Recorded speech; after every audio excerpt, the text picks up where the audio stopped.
In the history of our nation, we have had many great individuals who have contributed to the development of our country. These contributions and influences are the reason our nation is where it is today.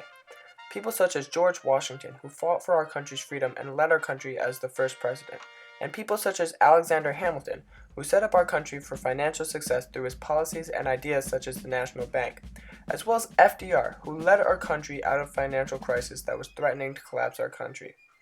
While all of these men contributed greatly to our country, there is one man who was able to do all of this in his lifetime. That man is Robert Morris, the most influential person in U.S. history. For example, George Washington is known for his contribution to the Revolutionary War, but it is Robert Morris who ultimately won the war for the Patriots. He paid for most of the war with his own funds, and without him, George Washington wouldn't even have had weapons to use. Morris also created the first national bank and gave Hamilton his idea for the national bank as well.